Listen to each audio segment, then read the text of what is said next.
This movie said Nacho Libre's in the top 10 of all movies of all time. This is how we started? Yeah.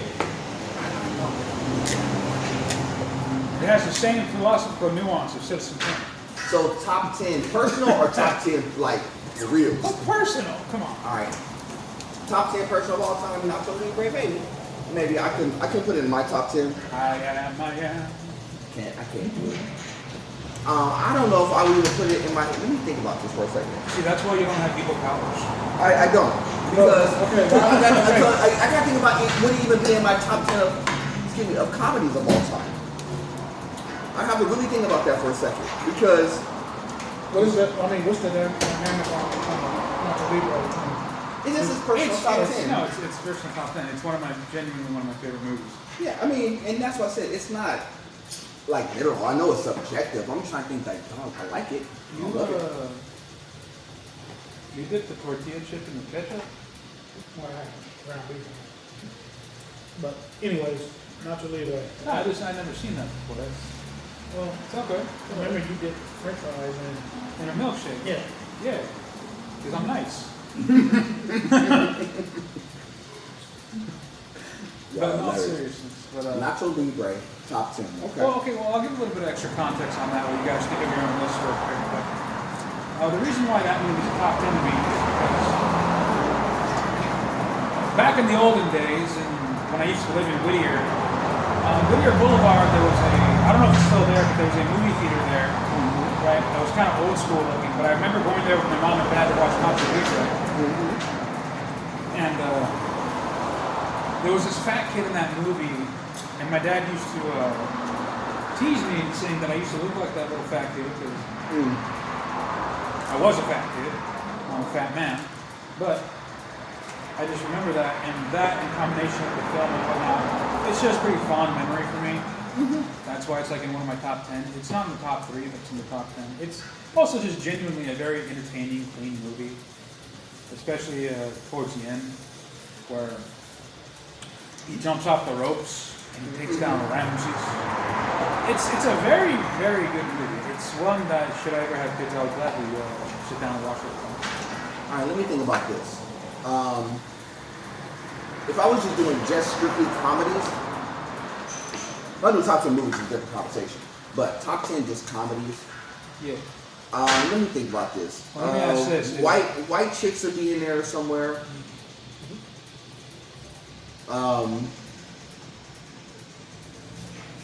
Friday will be in there.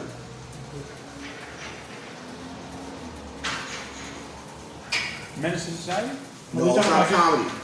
I mean, it'll be in my. I don't even think that would even be in my top 10 of like all time at all. I mean, Menace. Oh, we're just talking about strictly comedy wise? No, I'm just saying this in general. I'm just trying to think of like, if I just think of just comedies, like if I just think like all time, like my all time top 10 movies. Anything with Bernie Mac? So if I think about all time, You life. said Friday. Yeah, life. Bernie Mac's in Friday? Yeah, the Friday. Players Club, of course. Oh, that's right. Sure is. So let me think about this. We call that city. Now I remember. Twin. Yeah. Anyway, we just. I forgot. Let me think about this. Top 10 movies of all time. Anything with Tyler Perry?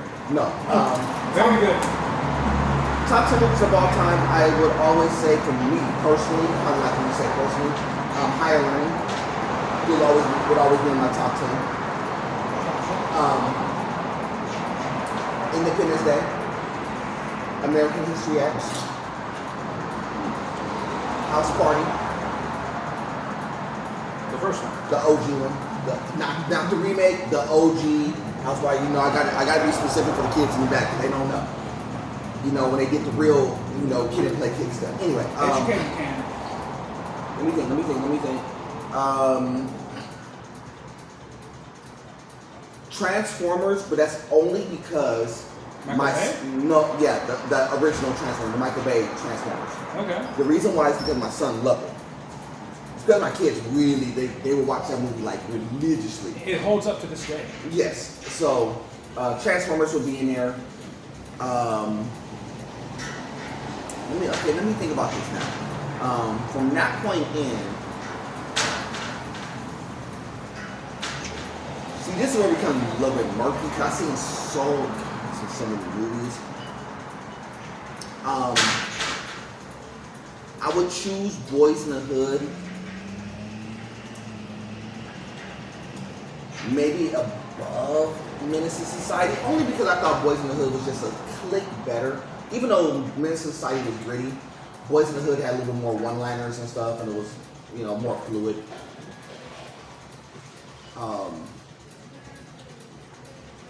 Friday, of course. Let me think.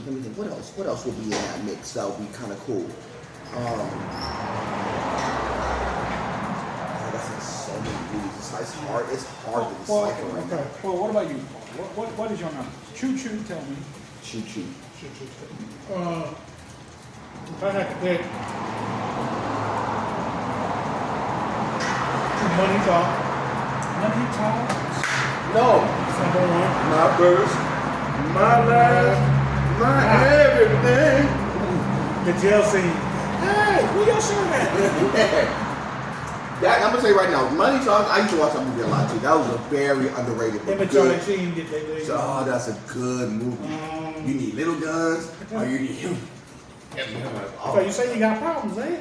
You got little problems. Who was the old boy who actually played? I forgot his name. Oh, he was so. He was good too. So that's one. Oh.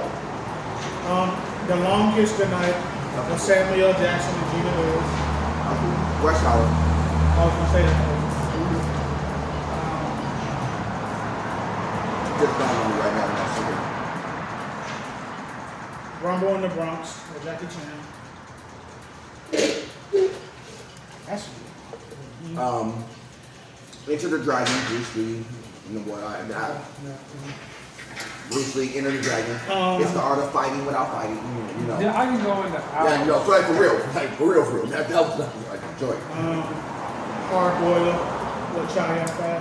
by John Woo? Yeah, that's an OG John Woo. Yeah, most people don't know no John Woo. If you ain't seen that, If you ain't seen that, Hard Boy was like that. Shoot I seen at the hospital. Yeah, Hard Boy was like Just like this. It was like yeah. it was like playing a video game. You going to the next phase or whatever. So Isn't that what Max Payne was based off of? Yes, and yes. Absolutely. I was like, they got it off of them John Woo movies. Damn, I don't give some Max Payne some more. But to add to my list. Now, granted, what really influences my list is just the experiences that were tied with those movies. And one of those being is a movie I watched a lot as a kid. Now, when you're a kid, you don't really know what taste is, nor do you have taste, right? But I used to watch this one movie a lot. That, now thinking on it now, is just a terrible movie on pretty much every aspect, but I loved it. I forget the name of the actor, but do you guys remember the movie The Pest?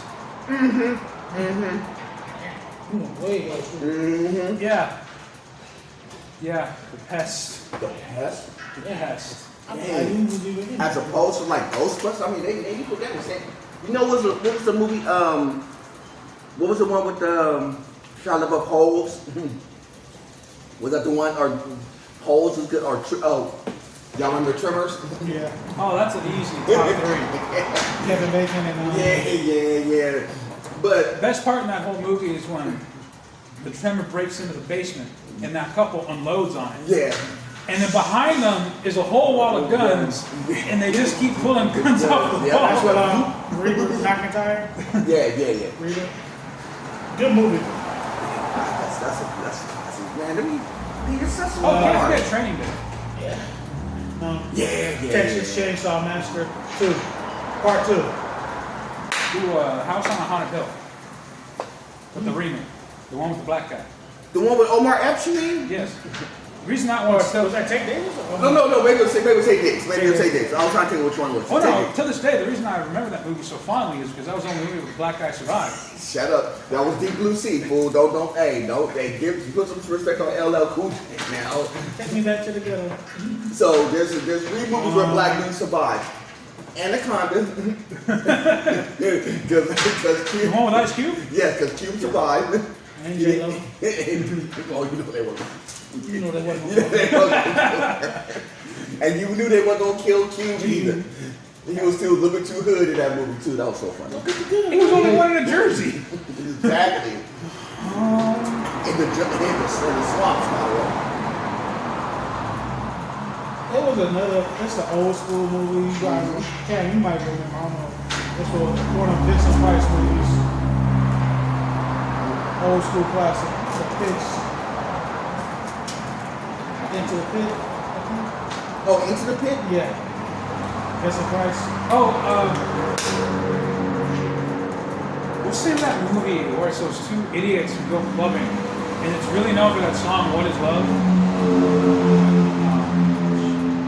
They go to a club called the Roxy or something. Oh, Nigel Roxbury, yep. Yeah. Will Ferrell. Yep, Nigel Roxbury. What is love? Mm-hmm. Baby, don't hurt me. I think another Ace Ventura, Detective. First one's amazing. Yeah, first one. The sequels are. Speaking of him, The Mask. The Mask is cool. Mask is cool. Don't know if it's in my top 10, but it's cool. Oh, can't forget, gotta put respect on him. Beverly Hills Ninja. I thought you were going to say Beverly Hills Cop. Wait a minute. That's a good Beverly Hills Cop, the third one. The one where they went to the music park. Yeah. They shot Uncle Billy. Part 2 is my favorite. No, all three of them were dope. I ain't gonna Because front. Bridget Nielsen, that's the best one she ever did. Mhm. When she was popular. All three of them were dope. I'm not gonna front. That was like one series where all three movies were really cool. Absolutely. Coming to America. Oh yeah, that has to be there. Has to. But you know what? I was watching, what's that one talk show with Charlamagne? Oh, the Breakfast Club? Yeah. Yeah. When they had Arsenio Hall on there, when he was talking about how it all came Like, together. That was actually kind of amazing. It was good storytelling he told about how, him and Eddie Murphy were just so connected on it. They were cool. That Eddie was like, yeah, we can put that thing on, man. Yeah, no, because he respected Arsenio Hall's Craft. his comedy, his all this stuff. And people forget that Arsenio Hall, I know he was a host, but he was a comic just the same. He was really good. Catch that motherfucker. Oh, Carlos Knight. Yeah, But that's a hood top 10. yeah, but I had a question for you. Since now we're Question? talking about that. Question for me. No, underneath the plate. Yes, sir. What's your take if Dave Chapelle was to do the remake of the Chapelle Show? What would be my take if Dave Chapelle decided he wanted to spin the block on the Chapelle Show? That's going to talk it. I would say I didn't know he was that broke. No, he's not broke. I think if he decided to do it. Well, in all seriousness. If he decided to do it, I don't know if he could do it in this day and age. Well, no, not only that. We got to remember when that show came out. This was an age before widespread. I'm going to say even this age were white people. What on the air? Yippity yapping all over the country. And they open the right doors for us color folks. My God. Oh my God. I can't dance with y'all right now. No, but in all seriousness, one of the reasons that show was so successful was because this was before the internet was everywhere as it was today. When Chapelle Show was running, people didn't have cell phones that had YouTube, the internet, and all that stuff. Church. On top of that, yeah. Where nowadays it can't be the same show. It wouldn't exist. It wouldn't. I think they can't be the same show. Well, as a skit show, yeah. But I just think it can't be the same show because you're not able to take the risk that you took. That's the problem. The reason why you can't do the Chapelle Show now, even if you wanted to, plus also you would have to be willing. So who will be? You have to be willing to. Yeah, this was before cancel culture. Yeah, because it would be like, because I know how he would do. He would blast everybody and make everything edgy. I just think that we're not in that space where we do it now. Let me ask you a Here's question. the thing, because I saw the trailer for Scary Movie. I went to listen to Michael Jackson yesterday. Saw the trailer for Scary Movie, and they're trying to push the envelope. I guarantee you, this is not going to go over well. And it's not because it's a bad movie. It's going to be a fine movie. But they're trying to push the envelope too much. And if they can't push the envelope, like the Wayans brothers, it's no way Chapelle would be able to push the envelope. Well, okay. Well, here goes one question though. Yeah. if they did it, we take who will pick it up? You think Netflix will pick it up? They're the only ones who could pick it up. That's the only place that's Amazon ain't doing it. That's the only place you could pick it up where it could be in a space where it will be hopefully receive some. Meaning that Netflix don't care. They're willing. They do so many like off the wall stuff anyway. And it's so they're it turns out to be great. Some stuff do turn out to be great. A lot of their Netflix shows and movies, they're just fine because they're willing to take risks. But no, it's not going to sit on Peacock. It ain't sitting on Amazon Prime. Why? They're not. Well, they don't take risks. What about HBO Max? HBO Max, they don't even take risk anymore. I'm not trying to be funny. They just don't take. They don't put the edgiest thing on HBO Max is Euphoria, and they're going to get blasted for that because of how edgy it is. They've been talking crazy about that since they dropped season 3. They've been pushing the envelope on that too. And they've been trying to push the edge in that, and they're getting caught with the can and the cookie jar. How many seasons? It's like 3. Yeah. Go ahead. Well, the thing about it is, say he does do it, right? Because one of the memorable things about Chapelle Show was the skits. Yep. Right? It was all the skits. Now, we can't forget that a vast majority of those skits were racially,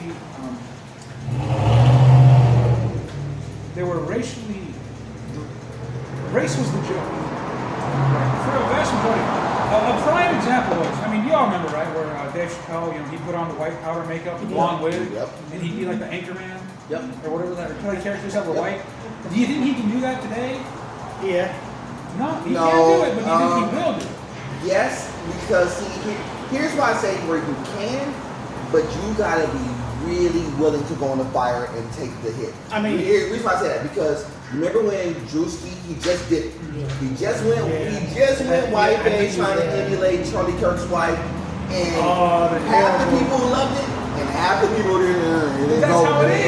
He was just trying to be funny. It didn't work. He did the same thing trying to be a pastor about 4 months ago, and it didn't go over well. And don't get me wrong, he was just trying to be funny. But he fighting a law. Wait, is the lawsuit still going? Yeah, because the pastors are revolted. They mad because he's blasting them out. But here's the thing: no matter what you do, even if you are a master at it, half of people will hate it.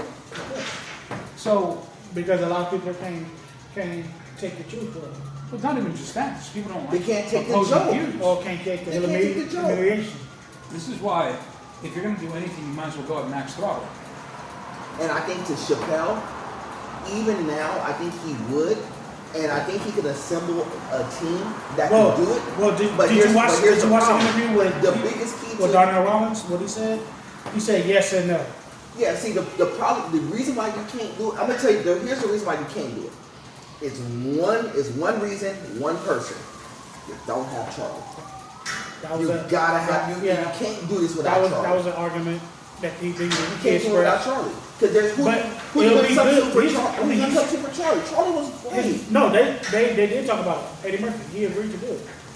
I mean, I'm going to be honest with you. I know Eddie would do it, but I'm going to be honest with you. You won't think it has to. Charlie made. I'm going to be honest with you. Charlie made 2/3 of what the Chapelle Show was. Yeah. He made all them jokes click. That's why I said it would be hard. And I know Eddie would do it. Just on the strength of Charlie, he would do it. But the problem is that Eddie's comedy and Charlie's comedy is two different things. Now, if you're getting old school, vintage Eddie, like 1984, the silk suit raw Eddie, then the answer is yes. But he ain't been that in 20 plus years. He still got the suit though. No, he got the suit, but a little rusty, but he can take it to the cleaners. Eddie Murphy ain't been that dude since he been with Scary Spice. Let me tell you something. He still got the suit, Cam. He ain't been that person since Scary Spice. Since he been with her and divorced her, he ain't been the same. He lost that edge. Here's the thing. That's rap. It's like Michael Jackson taking Brooke Shields to the history. Even if they did Chapelle Show, you remember that? Boy, he has some bad. Do you think they would do the? I can't believe I brought that up. Do you think they would even bother doing the time traveling pimp skit, or pimps back in slave times? See, that's the thing. They could. Nah, you gotta do the one with Wayne Brady. Haters Club? Yeah, I mean, no, they could. But here's the problem. See, the problem with doing it now is that I mean, Michael Max like, you have to do a lot of current event stuff. And then when you do current event stuff and try to make it spoof funny, it's going to be extremely hard to do now. So I made Brian Gumbo look like Michael Max. Exactly, because you don't. Because here's the thing: you don't have the problem. The problem with today's time, you don't have the personalities. I mean, you ain't got Paul Mooney either. That's what I'm saying. You don't have the personalities to pull this Negro off. Domus. Because you got to remember. So think about this. You know, one of the two famous things that one of the two famous shows that Chapelle Show did was the one what he did with Prince. Unfortunately, he passed away, so you can't. It would be hard to redo that or do something similar. You guys want some grapes? Yeah, and then the one he did about Rick James. Those are the two most famous ones. Occasionally, Never mind.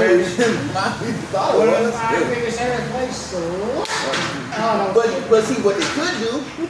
They could now if you said Chapelle did the reenactment of he could do the reenactment of Chris Rock and Will Smith the slap. Now that would be fire. To do that in a comedy, oh my god, that would be so funny. I want to see that now. I would be willing to see what they would do with Jack Who would play Jada Pinkett? Tiffany Haddish. Oh, good call. Good call. And she's funny enough to do it. Yeah. Oh, good call. Good call. She's funny enough to do it. That's fact. But see, even with them, you gotta think about it. If it did well, it made millions. Now, if it fell, then you still have memories about it. It's a no harm, no foul. But see, the problem is that because it was so good, I don't know if you could recreate the magic. This is the problem that you have when you get away from it and you try to do it again. It's hard to recreate what made it special. I'm not saying that you can't. Because I think you could find material. I just don't know if you could recreate that magic where people will gravitate towards it like they did at that time. This is why it's always hard when you step away and try to extend the block. I mean, it's like doing a Saturday Night Live. See, the reason why Saturday Night Live has to be consistent is because they can't have a drop off. You can't go a year without Saturday Night Live and try to come back into the mix. I would love to go on Saturday Night Live just to be on an episode with when they do the swap jokes and just sit right there next to him. Because the one he did about what's the old girl who played in that Marvel movie The Widow? Doing Scarlett Johansson? Yeah. When they did that, they did the skit about Scarlett Johansson in the Black Baby. And the thing is, Saturday Night Live takes chances. Yeah. But a lot of it doesn't go over well like it used to. It used to go over really well. Shit, that's nice. But you know they got a lot of heat from it too. But it was of course they do. They was able to deal with just like you want to know why they can withstand it? Because they've been around so long. Yeah. See, the problem is when you step away and try to come back, it's hard to jump into the mix. And people don't really rock with Chapelle. People don't rock with Chapelle like that right now anyway because they think he's so anti-establishment. But he's really not. With the LGBT, Yeah, he don't like the fruity people. The thing about Dave Chappelle, there's a lot of stuff I agree because if you can dish it out and take it, why can't you? I agree. Well, no. What I was gonna say was the thing about people like to label Dave Chappelle as Coca Cola, but people like to label Dave Chappelle. But the thing about it is, the dude doesn't really have a label but his own name. True. That's his whole thing. He'll talk smack about anyone, and he'll talk about everyone. That's true. He doesn't really care. I mean, if you followed his career, that's kind of his whole thing. He's talking about everything and everyone. I mean, yeah, he has biases. Everyone does, but I don't think he hasn't not made fun of practically everything. That's true. I mean, that's his whole thing. It kind of changed. Things happen. I mean, you can't compare him to the 1998 Dave Chappelle versus the Dave Chappelle we have now. No, but his history is his own, and he is to be held accountable to. And that's my other thing. It's like, look, he's not.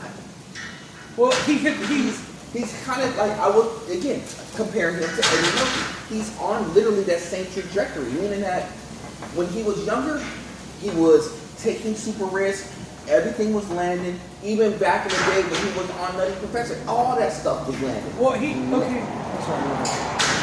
But now he's just in a different space. Because he's been in the industry, because he's been jaded by, the industry and whatnot. He's a different dude, and even when you watch his comedy shows, they're good. It's just not the same.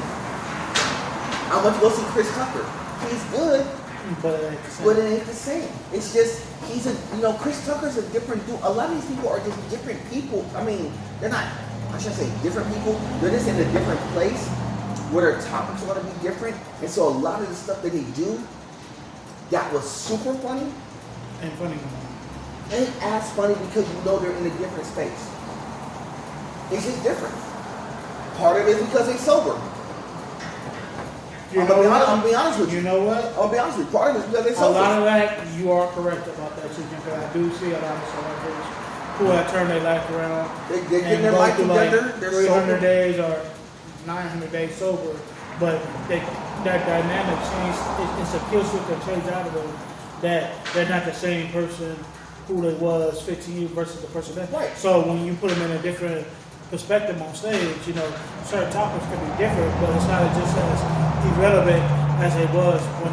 Exactly, because you're expecting the old type of comedy like they used to do, but they're a different person. Like Chris Tucker, since coming off Friday and taking his time off and stuff, that dude then gave his life to the Lord. His comedy show is completely different. And he's good. Don't get me wrong, and he's good. But he's different. It's just everything lands different now. Like I'm just saying. And I'm not saying it's bad. It's just you I'll got to go with your old school expectation. Go. Now I'll say this: that if this show does take off and get remade, don't expect any more Prince skits. Well, you can't. Not. Well, I mean, and that kind of what I mean by that is like that level of humor.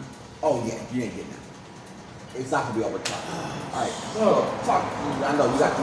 Stop your hands. You got to. Best top DJs around.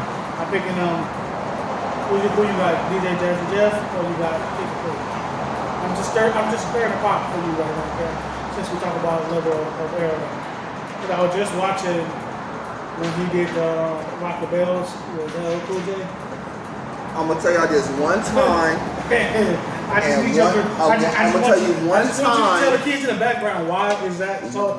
Why his DJ skills are so important? Because now I'm starting to really see the real. I'm gonna tell you this even one though time. I'm the biggest fan of And him, one time only. But every time I watch him do the best DJ. Come on. I don't care whom you talk to. The Tell him, best tell the kids in the DJ background. is DJ Jazzy Jeff. Next to him is somebody who's not with him was Jam Master Jay. If y'all, Rest in peace. don't get me wrong, there's some new school ones. Shout out to Scratch Bastard. Shout out to DJ Craze. Shout out to Kid Capri. There's some good ones. Don't get it messed up by any stretch. But when it comes to the best DJ, Rock the bells. the one who came up with the Transformer scratch is DJ Jazzy Jeff. And y'all, and anybody who's in music, y'all better put absolute respect on that man's name. No, and shout out to my dog DJ Maceo from De La Soul, by the way. Oh, That's my dog. Here's a question for y'all. The crossover between DJing and rapping, when did it happen and when did it stop happening? So the crossover between DJ and rapping, what do you mean? No, I just want to I'll elaborate. So, respectfully speaking, DJing and rapping were their own separate categories. DJing didn't need rapping because DJ was all about the music. Rapping was all about the lyrics. Not necessarily true. Well, what I mean by that is when did they cross over and when did they seem to be that way? Because nowadays, the beat does not seem to be... The beat seems to be more the selling point than today's lyrics because a lot of today's lyrics aren't that memorable. But back then, the beat and lyrics seem to be in a distinct form of synchronization that seems to be lacking nowadays. Good question. So, go ahead. Let me put a little text on it. So back then, rappers was just more. How can I say it? More enthusiastic, more good, not street politics wise, and that's everything they went through back then was real. Because you can just say, oh, boom, boom, boom, boom, boom, boom, pop, and all that. So today's society now just things you already know is relevant. So, But you can't. Now, basically, yeah. No, so let's because go. like if I could put in a sample, drum shaker. Now, twisted vice versa. Now it's twerking. let me put it to let me do it like this. I gotta do it. No, let me do it like this. But in my line. Not necessarily. Let me do it like this. So DJs were the ones who were in the club, and before they would have the microphone to hype up the crowd. So certain Like a house party. All the ladies. So so they would do that, and they would just hype up the crowd. But they didn't have so when they were trying to concentrate and DJ, and they would have the dude the DJ would do everything on his own. But it became a point where they wanted to have somebody who was their hype man. So the hype man, instead of the DJ trying to be his own hype man, you had somebody else grab the mic and be the hype man for the DJ. DJ Jazzy Jeff, Fresh Prince. If you knew DJ Jazzy Jeff and the Fresh Prince, it was even in their album, they used to say it.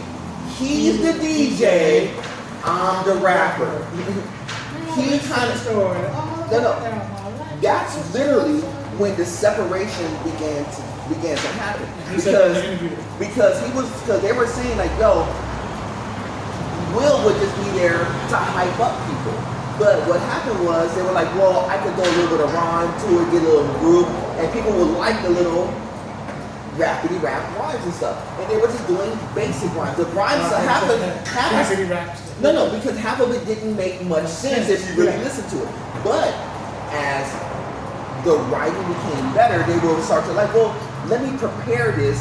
So when we hit the club, so when we go to Club Essos, if you're in New York, or Studio 54, or if you're out here on the West Coast, if there were certain clubs that you go to in Hollywood, they would set it up so the DJs would be like, I need somebody with me to help hype up the crowd. Let me get somebody who got some. So we could pull up to the skating ring back in the days So the skating rink was again. So when you went to World on Wheels and stuff, similar thing. You would have the DJ mixing stuff, and he was like, well, we're gonna play this song right now. We're gonna get into this.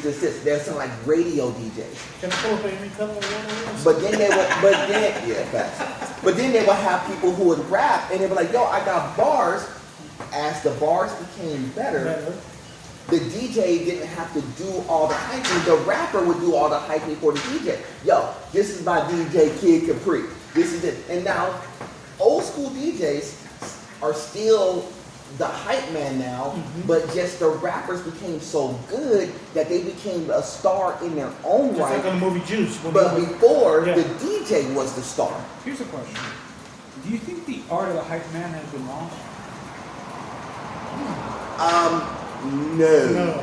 It's just the hype man. The hype man just changed back to be. It changed back to be the DJ again. Allow me to explain. So we went through an era. Yeah. Before it was the DJ, rapper was a hype man, DJ. Then you had DJ. I'm gonna use Public Enemy as an example. You had DJ SW1s, and then you had Chuck D, who was the rapper, but who was the hype man? Flavor Flav. All he did was just be the hype man. Yeah, boy. He was just the hype man. But he's considered to be the best hype man on the planet. Do that silly dance. He would do the classic 911, it's a joke in your town. He was the hype man. And so it became that. And then when you start doing that, then you would have entourages. So everybody wanted to be all up in the videos, all that stuff. So you would go on stage, you would have a DJ in the back who would just be mixing. You have the DJ in the back just spinning the music. You have rappers Wait, Now, remember the hold old? on. Was you on that? Remember the episode on Fresh Prince when they did the DJ the hype thing, the video and stuff, and they was dancing and stuff. Right. And Will, they were trying to get them. Yeah. Do you know them? I knew some of them. no, Yes. that's I knew some of them. That is true. So when they had that, so when you seen like if you went to the old school, y'all probably didn't get it. Y'all probably too young. They had the Up in Smoke tour. Snoop's on stage. 2001. Yeah. Yes, Snoop was on stage, That's and he right. had an entourage of about 20 people on that stage. Every one of them had mics. Snoop's rapping, Dre's on the turntables, and it's 20 people with mics. But Snoop was rapping too. Dre wasn't on the top. Yeah. He was on the, no, I'm telling you, this is how the show went. Dre was on the At the turntables. end. He was on the turntables mixing the music. Then he would come out and rap a little bit, then he would get back on the turntables. Yeah, they edited that out. Yeah. But they had 20 people with microphones in their hands. Man, that was a crazy tour. You had Snoop, you had Eminem. It was Snoop, Eminem, Dre, and at that point, Ice Cube. and it was Cube, but not. And That's West Coast. That's what. yeah, it was basically West Coast. This was pre-50, and they tried to redo it with 50 Cent later on, but it didn't work out that way. But anyway, and then you got to that point where it was like the entourages were the hype man, the rappers were the rappers, and the DJ was the DJ. Now, fast forward to today's time, when you see stages like when you saw like Coachella, or if you saw any of the Rolling Loud shows, they don't come out with an entourage anymore. It just be the one rapper who come out. The DJ is the hype man. He's the one back with the microphone, back in the helm, old school, mixing the music, and the hype man. You want to know why? Because the DJ don't have to do no work anymore. All they have to do, hit a button and let the record spin. Before the DJ was like Jeff and them. This would make them good because they were scratching. They were trying to show off skills. These new school DJs, when they're doing on stage, they ain't scratching nothing. All they're doing is hitting the button and grabbing the mic. Super simple. Shout out to DJ Cinderella, by the way. One of the best female DJs to do it. Not even trying to throw. But these are the reasons why like it changed from eras, because it just depends on which era you talk about, depends on where you are as far as like DJing. But respect the DJ. Here's a question.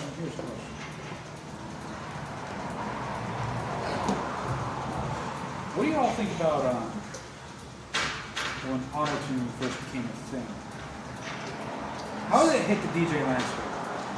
How did auto-tune change the DJ landscape or the music landscape? Both. So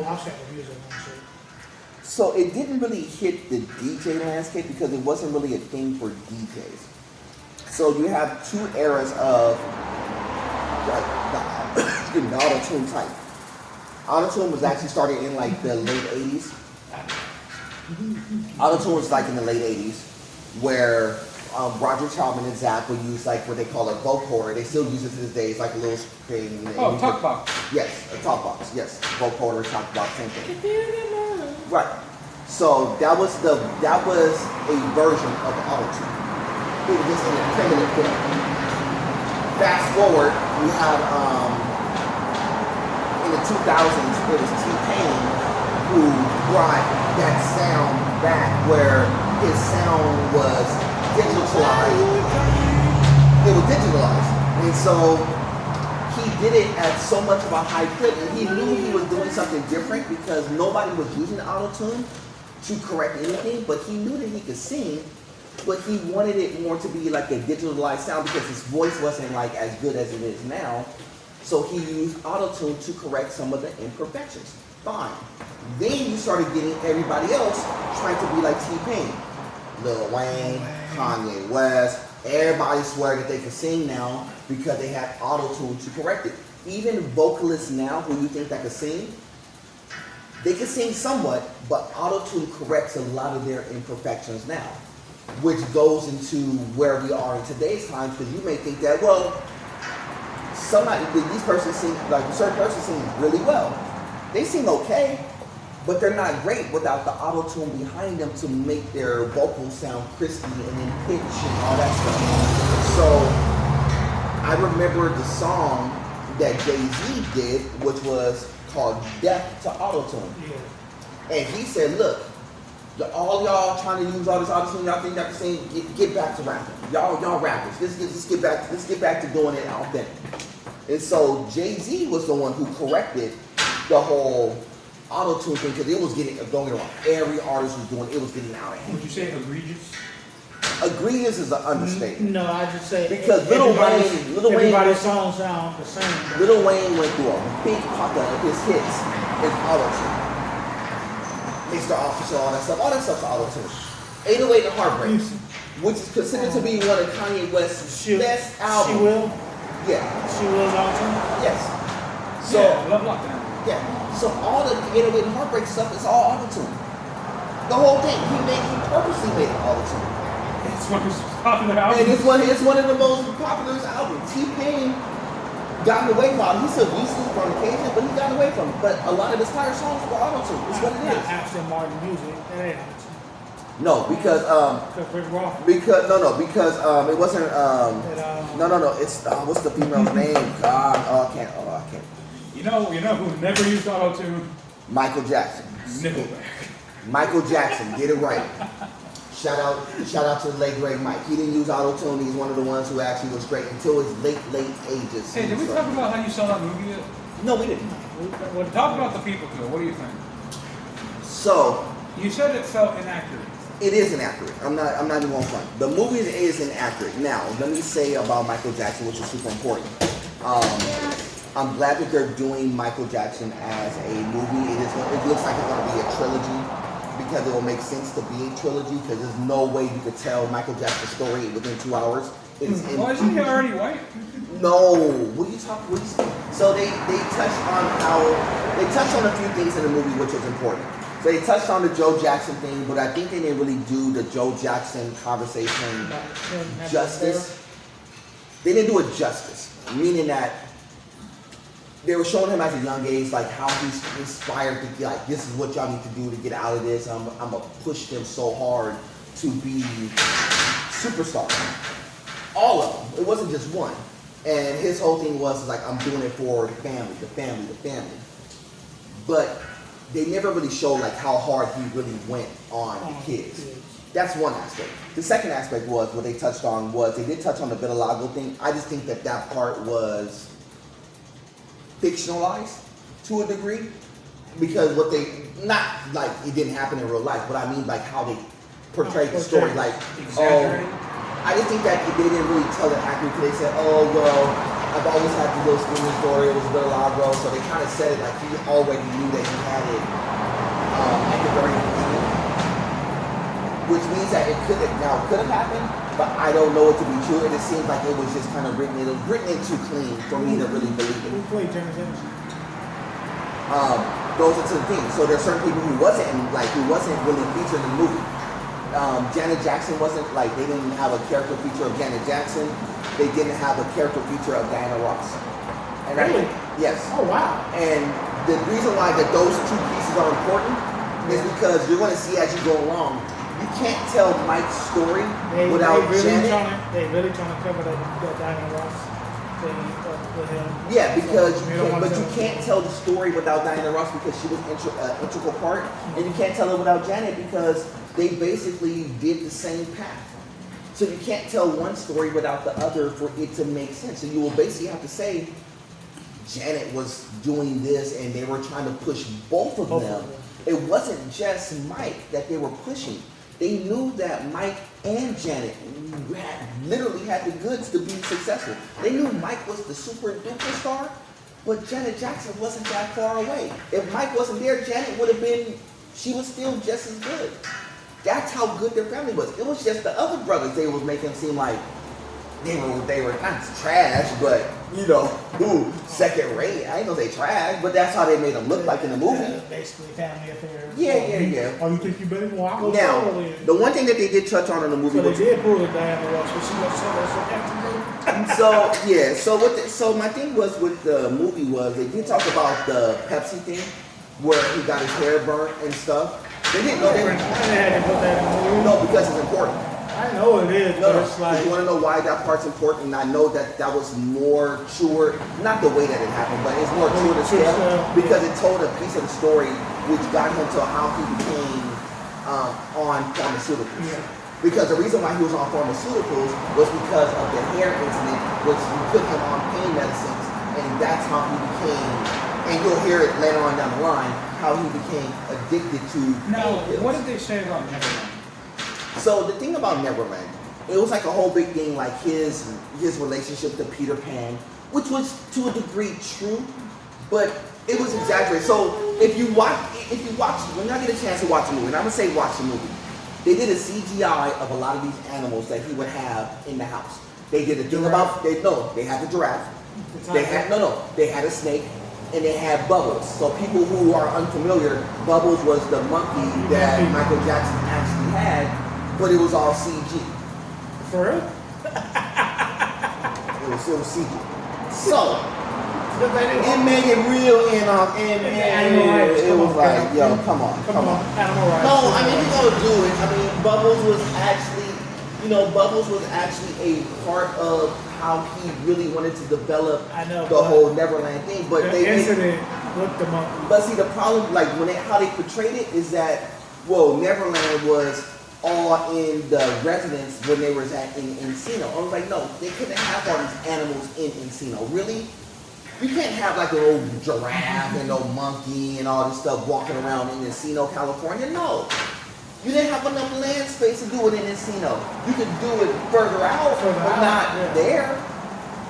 And I recall, don't they have a little strict policy in Encino for animals? Well, yeah, now, but I mean, even then, it was like, but I get it. But what they did say was, what they really showed is like Mike had a lot of pull. Now, what I mean by a lot of pull, it was like, yeah, they did touch upon the point that he was the first black artist to get on MTV. And the one thing I was saying when I was watching the movie, and I was telling the missus about this when we watched it, the two most important artists, as far as like black artists is concerned, when it comes to something like that, was Run DMC and Michael Jackson. Michael Jackson was the first one to break through that doors, and Run DMC was the first rap artist to get through the doors.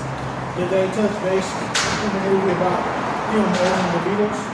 No, they haven't got that far yet. That's why I said they haven't even, there's a lot of the story that they didn't tell. So I noticed that they purposely skipped over when he was in The Wiz.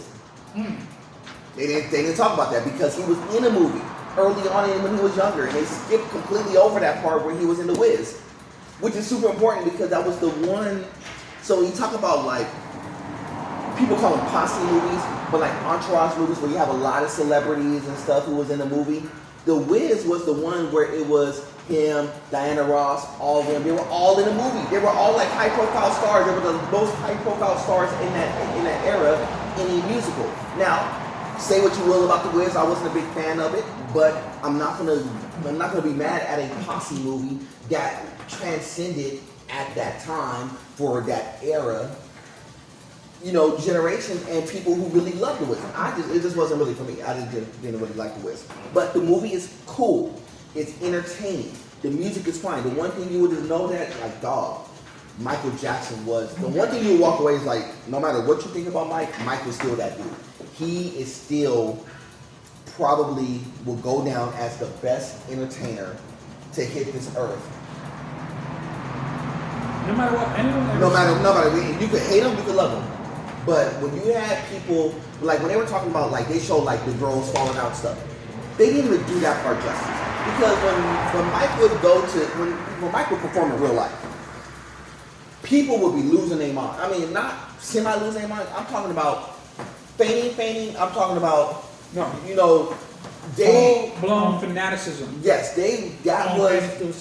you would never, there was not an artist who would be able to channel that at all.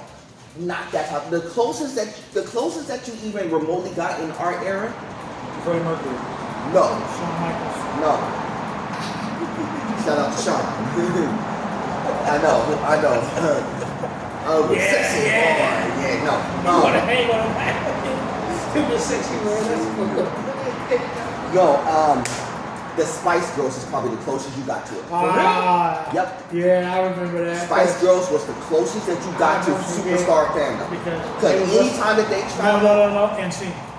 NSYNC was, no, Spice Girls had more pull than NSYNC. NSYNC had pull. Oh my God, I don't understand. Well, yeah. When I'm talking about, yeah. I'm talking about international. I'm talking about not just here. Did you go to the thing they had in Huntington Beach? Was it 2003? You know what I'm talking about. I didn't go. Because I think that's the same time when that fight broke out on towards Huntington Beach and That is true. Hawaiian Gardens. That is true. Yeah, that's that true. was because Spice Girls, they was on that stuff. What the was that at Anaheim? They were at the Anaheim. They was at the. Louis or was that the what's the name of the restaurant they go to? They were at the. It's the Honda Center now, but it was renamed back. It was named. Yeah, it was. They were on that side. Yeah. They're at the Honda Center side. But yeah, the Spice Girls. No, the Spice Girls was probably the closest that you saw. I mean, you see these new artists. Yeah, I mean, you see these new artists like, you see these new artists like. That's the whole Philly girl. Yeah, you see these new artists like Drake and Chris Brown and all these artists, Lady Gaga, you can name any artist, even Beyonce. We have high fandom for Beyonce, but even then, it's not to the scale of the Spice Girls, and it sure ain't to scale. The only artists that had that type of fandom, I'll name you the artists that had that type of fandom. Elvis Presley, the Beatles, Mike, and the Spice Girls. Metallica will be like on the high end of the tier 2s, meaning that they will be the next best behind those four. Because Elvis Presley had that fandom, absolutely. The Beatles had that fandom, absolutely. The Jacksons, and especially Mike had it. Jailhouse Rock with Elvis Presley. And the Jacksons, especially with Mike, had it in spades, and then the Spice Girls. Those are the ones. That was it. Instinct was close back. Instinct was close back. Actually, and maybe you can maybe make a case for like you can maybe make a case right now. No. You can maybe make a case for B2 BTS.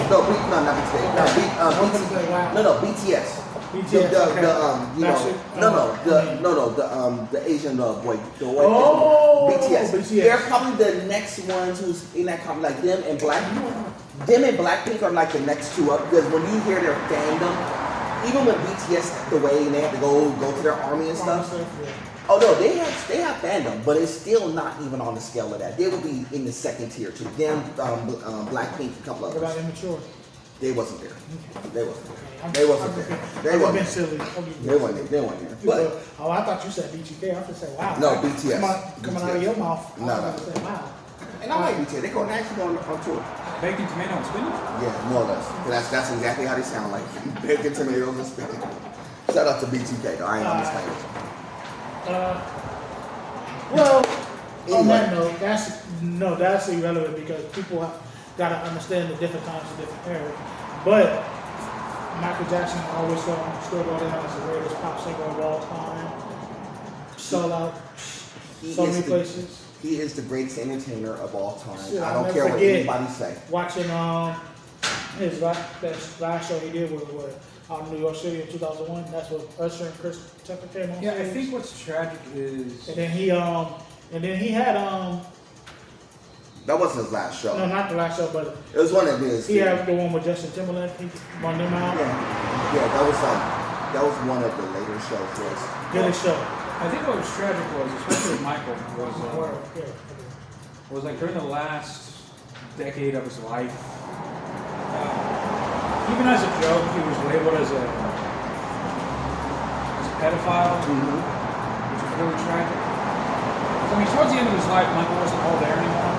And they haven't told that part of the story, but he wasn't a pedophile. He was just. No, it's not that he wasn't a pedophile, but it's just like I said, he wasn't all there anymore. Especially when you're addicted to sleep medication, you're not present all the time. He didn't have a chance to be a kid. And that's the part that they did tell. It was like they were trying to convey the image of he never had a life of being a kid, and so his adulthood was spent trying to be a kid. Basically, he grew old. He didn't grow up. Because one of the things that they showed in the movie was him like he was just like 18 or so, and he was trying to have his brothers play Twister. That happened. They showed it in the movie. I don't think it happened in real life, but who played him? They said it was his nephew. It was his nephew. It was Jafar. No, it was Randy's son. I think it was Randy's son. Randy Jackson. Yeah. One of them. Randy T. One of them. These are irrelevant how all they names are. Everything the last name Jackson. Michael Jackson, Janet Jackson, Peter Jackson, Freddie Jackson, Paul Jackson. Latoya Jackson.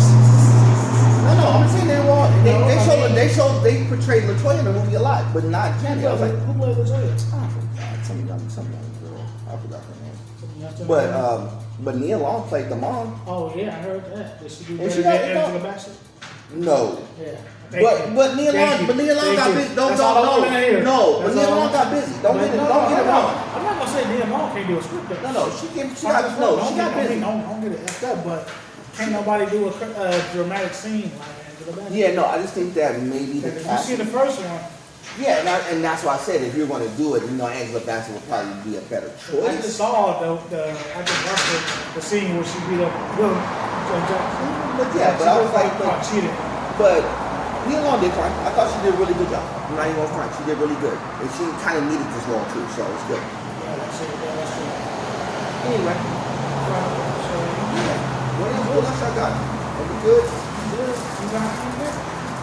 Solid. Just glad to be back at the table again with my brother. Once again, give a shout out. Know how that's going. So we gotta talk to the kids in the back there. Oh, no. What we got going on. So yeah, let me Inform people of current events. let me get everybody caught up real quick, so if y'all kind of caught us in religiously unpassing. First of all, shout out to all of our subscribers first and foremost. We appreciate each and every one of you. And if the people who are just viewing religiously unpassing, we shout out to all of you as well. Make sure you like and subscribe, because like my boy says, you don't have to like the page in order to like the page, but we appreciate if you do. Keep going. Which movies want to be better, Street Fighter or Mortal Kombat? No, you can't ear hustle me on the We gonna sideline. lose another hour. These fools are trying to, because don't get it wrong, real quick, there's a Street Fighter movie coming out, there's a Mortal Kombat movie coming out. And they coming out side by side with each other, if I'm not mistaken, pretty close. Street Fighter comes out in October. Mortal Kombat comes out May. Oh, which is even better, that means that, and don't get it wrong, I saw the trailers for both. They both look good in their own right, especially if they can get Street Fighter, I think that'd be good. Well, here, let me put it this way. We ain't gonna do this right now. We will do this next week, or maybe we'll do it on the secret I'll show. just say this. Which one has Chung Lee? Street Fighter. Exactly. Oh, and they make. Well, let me shut up. I'm not doing this right now. We ain't doing this. We ain't doing it. Let me Anyway, hit you with the real curveball. King of Fighters. they need to do a movie about that. If you don't know what King of Fighter is, you're missing out. They need to That is a laundromat classic. There is 3 movies. That is a laundromat classic. No. So they need to. Still putting it. I'm gonna tell you right now, what they really need to do, they need to redo DON. They need to do King of Fighters, and then they need to do Killer Instinct. Killer Instinct. Well, if you want to talk about, they got to do Street Rage. Street of Rage. No, Streets of Rage is different because that was a beat 'em up. That was a beat 'em up. That's different. Because we talk about that, then they need to redo Double Dragon, and that's a different conversation. Do Soul Calibur. But you know, That's the other one. That was the other one. That's the one I had in my hand. We literally got another hour. That was the one I had in my head. It was Soul Calibur. Anyway, shout out to all our subscribers. We appreciate every one of y'all. We are going to talk about that next week. That's my word. We'll get to the Mortal Kombat, Street Fighter, Soul Calibur conversation next week for sure. Outside of that, shout out to our affiliates, of course. Shout out to Jason Lane, World Heat Entertainment, and all the people associated with that.